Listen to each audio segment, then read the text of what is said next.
রবিবারের দুপুর 12:30 মতো বাজে। দুপুরে রান্না সেরে যাচ্ছি বাজারে সারা সপ্তাহের তরিতরকারি আনতে।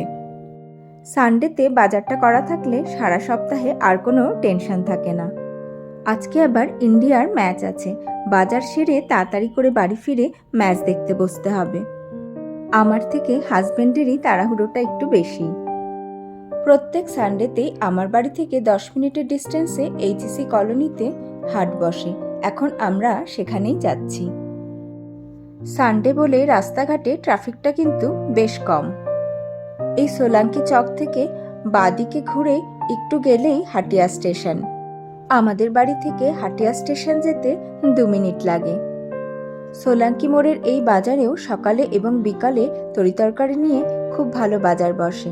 আর প্রত্যেক শুক্রবার করে একটি হাট বসে।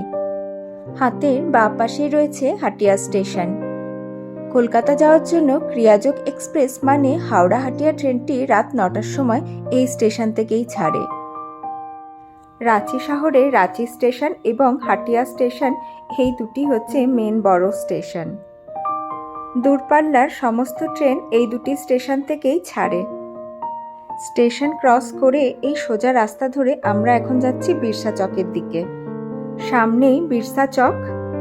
বিরসা চক থেকে ডান দিকে হচ্ছে এয়ারপোর্ট এবং রাঁচি রেলওয়ে স্টেশন, আর বাঁ দিকে জেএসসি ক্রিকেট স্টেডিয়াম। আমরা বাঁ দিকেই এখন সোজা যাব।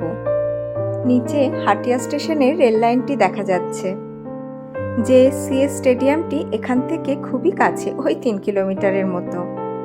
রাস্তার বাঁ পাশে এই যে গেটটি দেখতে পাচ্ছেন, এটি হচ্ছে রাঁচির ওল্ড বিধানসভার গেট। হাতের ডান পাশে ওই যে লাল নীল হলুদ ছাউনিগুলো দেখতে পাচ্ছেন, ওইখানে রবিবারের হাটটি বসেছে। আমাদের গাড়িটাকে এই পাশেই পার্কিং করলাম। রাস্তার ওই পাশে গাড়ি রাখার একটুও জায়গা নেই। আমাদের এবার রাস্তা ক্রস করে ওই পাশে যেতে হবে। রাঁচি শহরের এইচএসি কলোনির এদিকের রাস্তা বেশ সুন্দর, সাজানো গোছানো, পরিষ্কার পরিচ্ছন্ন। আর দেখুন এই যে লাল রঙের, এটি কিন্তু ফুটপাত।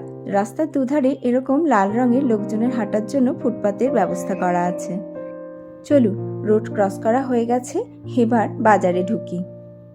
মোটামুটি রাস্তার পাশের ফুটপাতের ধার ধরেই বাজার বসে যায়। ফলের দোকান থেকে শুরু করে তরিতরকারির দোকান, চিকেনের দোকান, জামা কাপড়ের দোকান, এমনকি টুকটাক বাসনপত্রেরও কিছু দোকান এখানে এই হাটটিতে বসে। এখানে ফুলকপি, বাঁধাকপি কোনো কিছুই পিস হিসাবে বিক্রি হয় না, সবকিছুই কিলো হিসাবে বিক্রি হয়। দেশি শসা 50 টাকা কিলো আর সজনের ডাঁটা 120 টাকা কিলোতে বিক্রি হচ্ছিল। হাজবেন্ড আলু আর পেঁয়াজটা বেছে নিতে থাকুক, ততক্ষণে আমি এদিকে 2টো বাঁধাকপি নিয়ে নিই। 30 টাকা কিলোতে বাঁধাকপি বিক্রি হচ্ছিল। আর এই যে এই পাশে দেখছেন ভুট্টা, এটা কিন্তু মিষ্টি ভুট্টা মানে সুইটকর্ন। রাঁচিতে এই সুইটকর্নটা খুব পাওয়া যায়। 40 টাকা কিলোতে সুইটকর্ন বিক্রি হচ্ছিল। এই দিকে দেখুন হোলসেল রেটে টমেটো বিক্রি হচ্ছে। সেদিন 20 টাকাতে 3 কিলো টমেটো পাওয়া যাচ্ছিল। ভাবুন, এই টমেটোই এক সময় 80 টাকা 120 টাকা কিলোতে বিক্রি হয়। আমরা 1.5 কিলো টমেটো 10 টাকাতে নিয়েছিলাম। যদিও এই 1.5 কিলো টমেটো আমার কতদিনে শেষ হবে তা আমি জানি না। আর এই যে কড়াইশুঁটি প্রায় শেষের দিকে। এই সপ্তাহে কড়াইশুঁটি মার্কেটে অ্যাভেলেবেল হলেও পরের সপ্তাহে হয়তো আর পাওয়া যাবে না। হাজবেন্ডের কড়াইশুঁটি খুব পছন্দ, তাই 1.5 কিলো নিয়েই নিলাম। চলুন, বাজার মোটামুটি হয়ে গেছে। একটু লাল শাক আর পালং শাক নিয়ে এবার বাড়ি ফিরব। 60 টাকা কিলোতে এঁচড় বিক্রি হচ্ছিল। এই যে লাল গাজরটি দেখছেন, এই গাজরের হালুয়া খেতে কিন্তু দারুণ লাগে। 40 টাকা কিলোতে এই লাল গাজরটি বিক্রি হচ্ছিল। আর অরেঞ্জ গাজরের দাম ছিল 30 টাকা কিলো। উচ্ছে আর ক্যাপসিকাম 15 টাকা পাও, মানে 250 গ্রাম 15 টাকায় বিক্রি হচ্ছিল। বসন্তের এই সময়টিতে উচ্ছে সজনে ডাঁটা খাওয়া ভালো, তাই একটু উচ্ছে নিয়ে এবার বাড়ি ফিরব। রবিবারের এই হাটটিতে আসলে 2 জন মানুষ হিসাবে আমাদের একটু বেশি বাজার করা হয়ে যায়। চলুন এবার বাড়ির পথ ধরি। রাস্তার ধারের এই দেয়ালগুলিতে দেখুন কি সুন্দর পেন্টিং করা আছে। চলে এসেছি বাড়িতে। দাঁড়ান, শশার প্লাস্টিক থেকে 2টো শশা বের করে স্যালাড কেটে তারপরে খেতে বসবো।